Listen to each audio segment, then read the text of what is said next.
Assalamualaikum warahmatullahi wabarakatuh. Nama saya Fakhruddin Latif Berliansyah dari SMP Negeri 1 Tuban, kelas 9E, nomor absen 11.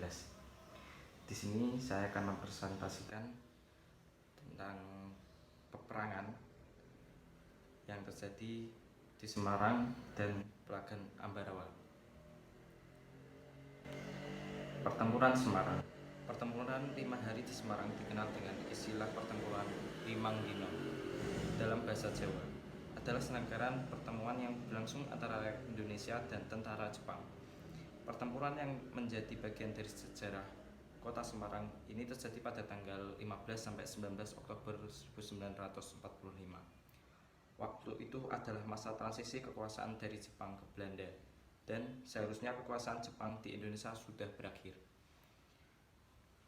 Penyerahan diri Jepang terhadap sekutu dilakukan pada tanggal 15 Agustus 1945 dan proklamasi kemerdekaan RI dibacakan pada tanggal 17 Agustus 1945.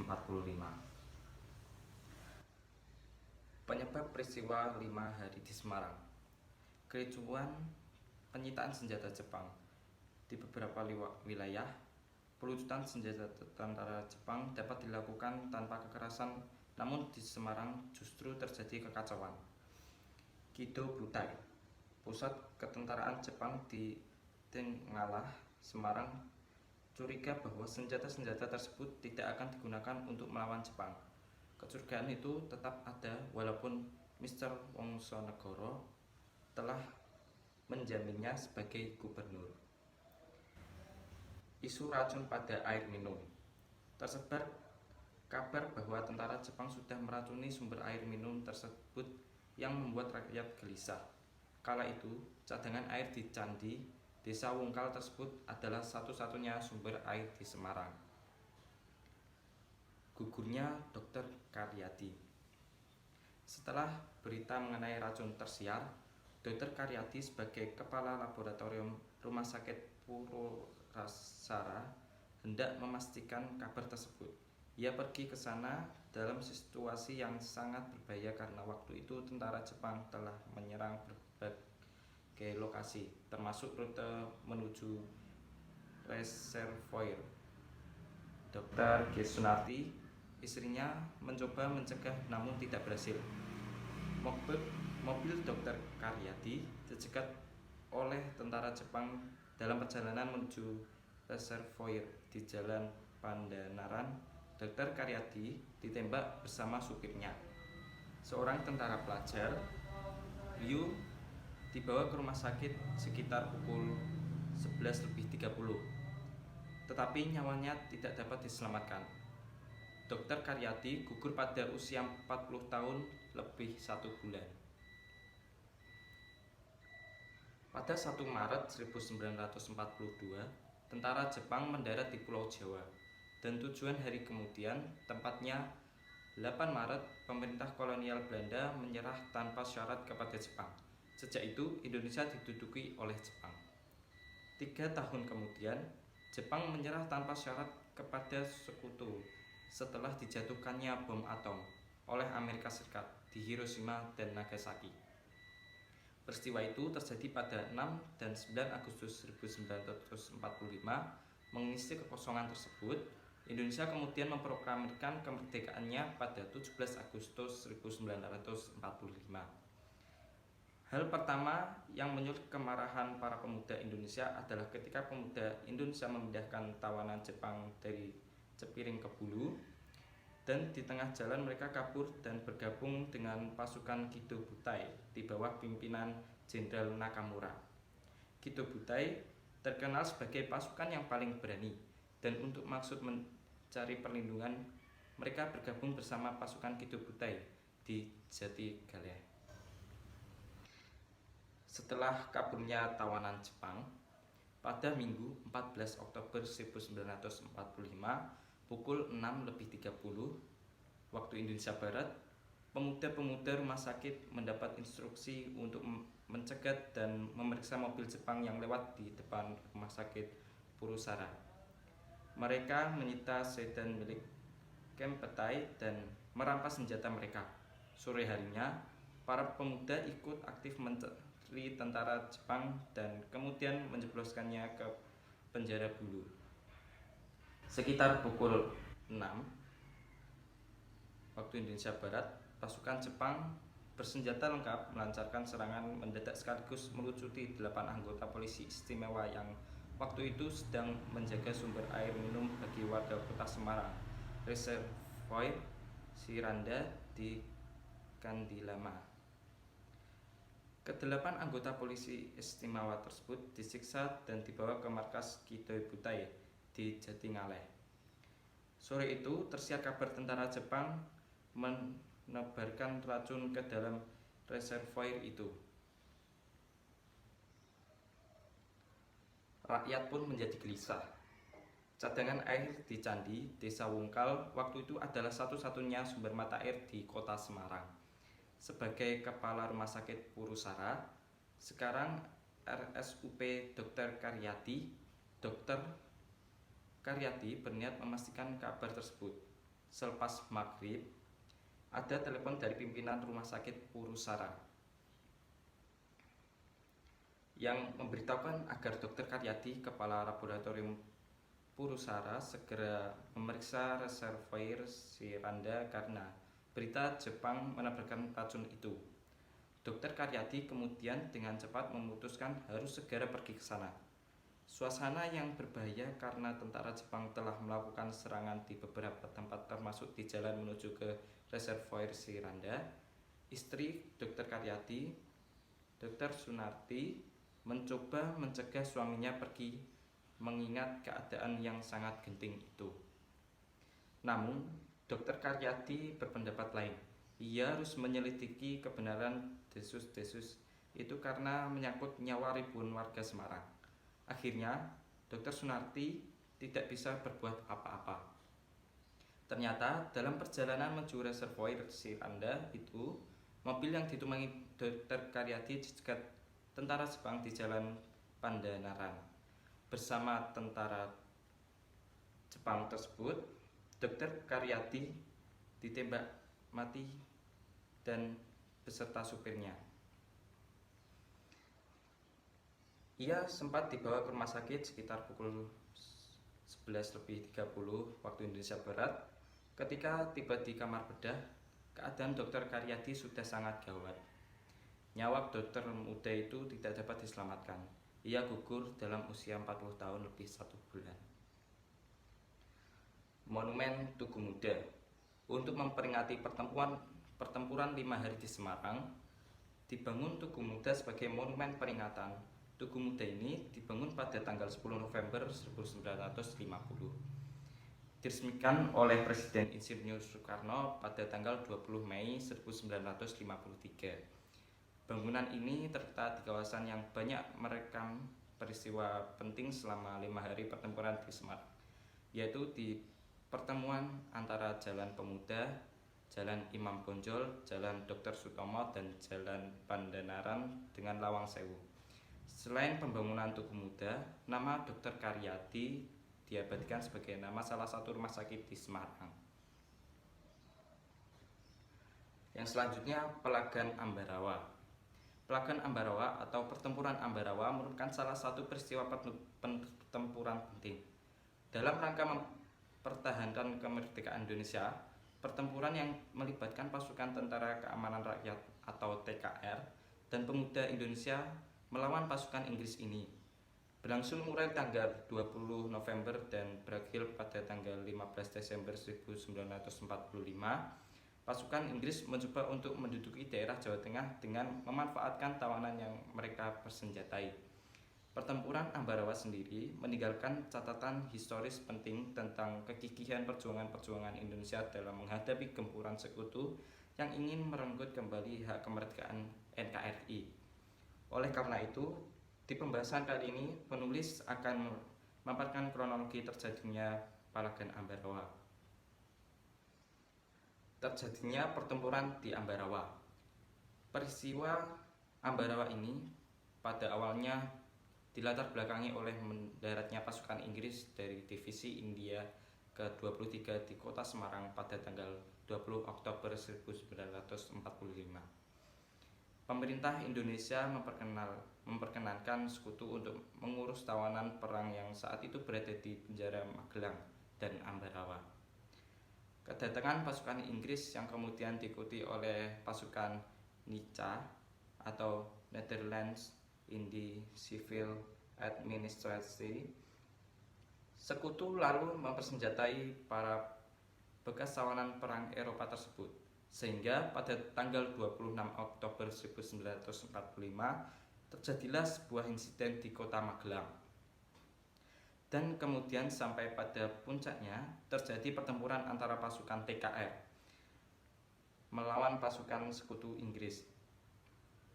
Insiden tersebut dapat diredakan dan berakhir setelah Presiden Insinyur Soekarno dan Brigadir Jenderal Battle dan sekutu datang ke Magelang pada tanggal 2 November 1945. Pada akhirnya mereka mengadakan perundingan gencatan senjata dan memperoleh kata sepakat antara kedua pihak yang dituangkan dalam 12 pasal. Naskah persetujuan tersebut berisi antara lain sebagai berikut. 1. Pihak sekutu dan para pasukannya akan tetap ditetapkan di Magelang dengan tujuan untuk melakukan kewajibannya melindungi dan mengurus evakuasi pasukan sekutu yang ditawan oleh pasukan Jepang atau RABWI. 2. Palang Merah atau Red Cross yang menjadi bagian dari pasukan Inggris. 3. Jumlah pasukan sekutu harus dibatasi sesuai dengan tugasnya. 4. Pihak sekutu tidak akan mengakui aktivitas NICA dan badan-badan di bawahnya. 5. Jalan Raya Ambarawa hingga Magelang terbuka sebagai jalur lalu lintas Indonesia dan sekutu. Penyebab pertempuran Ambarawa. Penyebab terjadinya pertempuran Ambarawa adalah karena pihak sekutu ternyata tidak menepati perjanjian yang telah disepakati sebelumnya. Sehingga pada tanggal 20 November 1945 meletuslah pertempuran Ambarawa itu, yaitu pertempuran antara TKR di bawah pimpinan Mayor Soemarto dan pihak sekutu dari Inggris. Dan pada tanggal 21 November 1945, pasukan Inggris yang berada di Magelang ditarik mundur ke Ambarawa di bawah lindungan pesawat tempur. Namun tanggal 22 November 1945, pertempuran berkobar di dalam kota dan pasukan Inggris melakukan gencaran terhadap perkampungan di sekitar Ambarawa. Pasukan TKR yang berada di Ambarawa bersama dengan pasukan TKR lainnya dari Salatiga, Boyolali, dan Kartasura bertahan di kuburan Belanda, sehingga mereka semua membentuk garis medan sepanjang rel kereta api yang membelah dua kota Ambarawa. Yang selanjutnya, tokoh pertempuran Ambarawa. Yang pertama ada Letkol Isdiman yang gugur dalam medan pertempuran Ambarawa. 2. Kolonel Sudirman yang merupakan pemimpin pasukan Indonesia, menggantikan Letkol Isdiman yang gugur dahulu. 3. M. Sarbini yang merupakan pemimpin TKR Resimen dari Magelang. Yang keempat, Brigadir Battle yang merupakan pemimpin tentara Inggris. Monumen Palagan Ambarawa. Kemenangan rakyat Indonesia di pertempuran Ambarawa memiliki arti penting karena letak kota tersebut yang strategis. Apabila musuh berhasil menguasai Ambarawa, akan mengancam 3 kota utama Jawa Tengah, yaitu Surakarta, Yogyakarta, dan Magelang, sebagai tempat kedudukan markas tertinggi TKR. Selanjutnya, ini ada video kronologi terjadinya perang di Ambarawa.